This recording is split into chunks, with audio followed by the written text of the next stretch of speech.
আপনি তারেক রহমান সাহেবের আজকে যে প্রেস কনফারেন্স, সেখান থেকে আপনার জন্য মূল টেক অ্যাওয়ে কি, মূল বার্তাটা উনি আসলে দেশের মানুষকে, সারা বিশ্বকে কি দিতে চেয়েছেন? না, আপনি যদি এক কথায় বলেন যে রাজনীতির গুণগত পরিবর্তন এবং রাষ্ট্র ব্যবস্থাপনায় যে গুণগত পরিবর্তনের কথা বলা হচ্ছে, সেটি তিনি সম্পূর্ণভাবে ধারণ করে কথা বলেছেন। যেহেতু আমরা বিজয়ী হয়েছি, অথবা আমাদের দায়ও বেশি, সেই জন্য দেখবেন যে আগামীকাল কিন্তু আমিরে জামাতের বাসায় যাওয়া বা নাহিদ ইসলামের এনসিপির প্রধানের বাসায় যাওয়া, এবং আমরা মনে করছি যে বৃহত্তর জাতীয় স্বার্থে আমরা কাজ করব, সৌহার্দ্যতাপূর্ণ একটা সম্পর্ক থাকবে, কার্যকর বিরোধী দল থাকবে, কার্যকর সরকার থাকবে। এবার মনে রাখতে হবে শুধু সরকারের দায় বিরোধী দলের উপর জবাব থাকবে না, সরকারকে নিজেকেও আইনসভার উপর দায় থাকতে হবে। কারণ সরকারি দলেরও অনেকেরও কথা বলার সুযোগ থাকছে এবং সেও সরকারের কাছে জানতে চাইবে, নিজ দলের সরকারের কাছে। যার ফলে আমাদের রাষ্ট্রের তিনটি বিভাগ, ধরেন নির্বাহী বিভাগ, আইন বিভাগ, বিচার বিভাগ, তিনটি স্বতন্ত্রভাবে ফাংশন করছে। কারণ আইন বিভাগের কাজ হবে সরকার ঠিকমতো ফাংশন করছে কিনা সরকারকে জবাবদিহিতার মধ্যে রাখা। নির্বাহী বিভাগ এবং আইন বিভাগ আবার বিচার বিভাগের কাছে ওই দুই বিভাগ সঠিকভাবে ফাংশন করছে কিনা তারও একটা কিন্তু অবজারভেশনের মধ্যে থাকে। আর জনগণ তো আছেই, যেহেতু গ্রহণযোগ্য নির্বাচনের সার্বজনীন পথ আমরা নিশ্চিত করেছি যে 5 বছর শেষে ক্ষমতায় ছেড়ে আপনাকে নির্বাচন করতে হবে। যার ফলে জনগণের ক্ষমতায়ন যখন হচ্ছে নিশ্চিতভাবে, তখন কিন্তু রাজনৈতিক দলগুলি, সরকারি দল, বিরোধী দল, উভয় কিন্তু যথা উপযুক্ত ফাংশন করার প্রয়োজন রয়েছে। বিরোধী দল মানে শুধু বিরোধিতা করলেই হবে না, বিরোধী দলেরও দায়িত্ব রয়েছে। এবং কিভাবে আপনি বিরোধিতা করছেন, আপনার বিরোধিতা কি শুধুমাত্র রাজনৈতিক স্বার্থে নাকি বৃহত্তর জনগণের সাথে, রাষ্ট্রের স্বার্থে, সেটাও কিন্তু এখানে বিবেচনার বিষয় থাকবে। অর্থাৎ বিরোধী দলকেও কিন্তু সফল হতে হবে বিরোধী দল হিসেবে, সরকারকে তো সফল হতেই হবে। তো আমরা চাইবো যেটা, যে একটা কার্যকর পার্লামেন্ট, গণতন্ত্র, স্বাধীনতা, সার্বভৌমত্ব, জনগণের বৃহত্তর স্বার্থ, সে ব্যাপারে রাজনৈতিক দলগুলি কনসার্ন থাকবে এবং সেটা উত্তর সমৃদ্ধ করবার জন্য দেশ এবং জনগণকে যার যার অবস্থান থেকে একটা জোরালো ভূমিকা থাকবে, দায়িত্বশীল ভূমিকা থাকবে। সেই বার্তাটা তিনি দিতে সক্ষম হয়েছেন। জনাব আলম, উনি সম্ভবত সবচেয়ে বেশি জোর দিয়েছেন শান্তি শৃঙ্খলা বজায় রাখার উপর, আইনের শাসন ফেরানোর উপর, সুশাসনের কথা বলেছেন। উনি স্পষ্ট করে বলেছেন যে দুর্বলের উপর আক্রমণ করা যাবে না। আমাদের এখানে এবার ভোটের দিন সেই অর্থে সহিংসতা হয়নি বললেই চলে, এমনকি ভোটের ফলাফলের রাতেও এরকম সহিংসতা দেখেন, কিন্তু পরে বেশ কিছু সহিংসতার কথা ব্যারিস্টার নজিব একটু আগে বলছিলেন। জামাত বলছে যে অন্তত 4 জন নিহত হয়েছেন।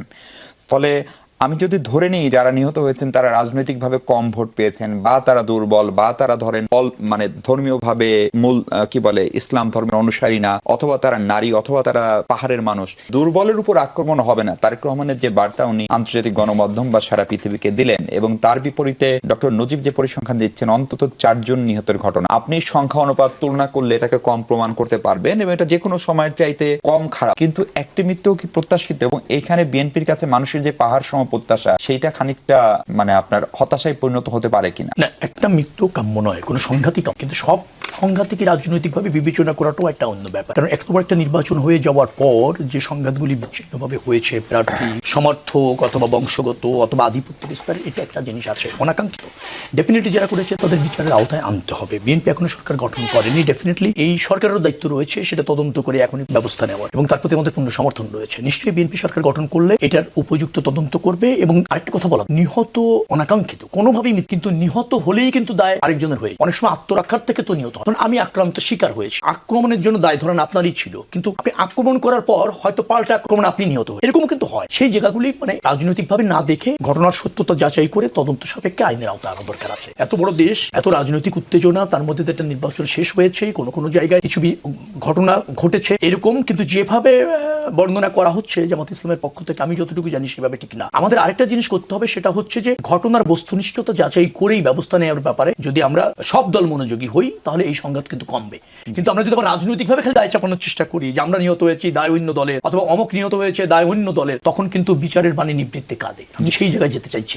শেখ আলম, জামাতের পক্ষ থেকে 30টি আসনে পুনঃ ফলাফল গণনা দাবি করে সেই 30 আসনের বিজয়ী প্রার্থীকে শপথ না পড়ানোর জন্য নির্বাচন কমিশন বরাবর একটি দাবি জানানো হয়েছে। নির্বাচন কমিশন যদি এটাকে আমলে নেয়, তাহলে ইলেকশন কমিশনের যে আপনার শুনানি বা যারা এই সেমি কোয়াসি জুডিশিয়াল বডি, তাদের কাছে প্রেরণ করতে পারে। ফলে 30টা আসনের ভোট গণনায় কি আসলেও কোনো সংকট ছিল? আমি তা মনে করছি না। ভোট গ্রহণ না, শুধু ভোট গ্রহণ প্রক্রিয়া, গণনা প্রক্রিয়া, ফলাফল প্রক্রিয়া স্বচ্ছভাবে হয়েছে বিধায় আমার জানা এবং আমার দেখা। আমি নিজে যদি নির্বাচন করেছি, 36টা কেন্দ্রে আমি গিয়েছি, সেখানে গণনার সময় আমি উপস্থিত থেকে দেখেছি সব প্রার্থী তার রেজাল্ট শিটে সই করেছে এজেন্টরা, এবং সেখানে নিরপেক্ষভাবে গণনা হয়েছে। যেহেতু হাড্ডাহাড্ডি কয়েকটা লড়াই হয়েছে, উত্তেজনা থাকে, মনে করা হয় যে আমি ডিপ্রাইভ হলেও হতে পারি, বা গণনার মাধ্যমে যদি 2-3 হাজার ভোট বাড়ানো যায় কিনা, এরকম একটা শঙ্কা থাকে। কিন্তু আপনি দেখেছেন জামাত ইসলামের প্রধান কিন্তু গতকালকে বলেছে তিনি ফলাফল মেনে নিয়েছেন, নির্বাচন ভালো হয়েছে এবং এটা একটা ভালো নির্বাচন, অভিনন্দনও জানা হয়েছে বিজয়ী দলকে। তারপর আবার এখানে যা ওই যে বললাম আমরা কিন্তু বেরিয়ে আসতে চাই কালচার থেকে, কিন্তু আবার ওখানে একটু থেকে যাচ্ছি। মানে ক্ষমতার অংশ হওয়া বা নিজের আধিপত্য বা নিজের পরাজয়টাকে অন্য কোনো এক্সকিউজ দিয়ে বিতর্কিত করা যায় কিনা, অথবা দলের অন্যদেরকে মেসেজ দেওয়া যায় কিনা চাঙ্গাটার জন্য অথবা দলের সাথে থাকার জন্য ব্যর্থতার দায় নিতে না চাওয়া, এই কালচার থেকে এই বক্তব্য মনে করে যে জামাত ইসলাম সম্পূর্ণ বিরত আসতে পারে। তারপর আমি বলি যে যেহেতু তারা সন্দেহ করে, তারা এই দাবি করতেই পারে, রাজনৈতিক দল হিসেবে এই দাবি করা খুব অযৌক্তিক বা অন্যায্য দাবি বিএনপিও কেউ চেয়েছে, ধরেন ঢাকার আমিনুল। না আচ্ছা, আমাদেরও আছে মানে কি যেখানে যেখানে কন্টেস্টে যে হেরেছে সেই প্রার্থী মনে করতে চায় না, মেনে নিতে চায় না যে এই কয়টা ভোটে হারার তো কথা না। আচ্ছা দেখি একটা চেষ্টা করি পুনর্গণনা হলে কিছু হয় কিনা। এই অবুঝ মনকে আপনি সান্ত্বনা দেবেন। আলটিমেটলি নির্বাচন কমিশন যদি দায়িত্ব পালন যেভাবে করেছে, ডেফিনেটলি আস্থা রাখাটাই শ্রেয়।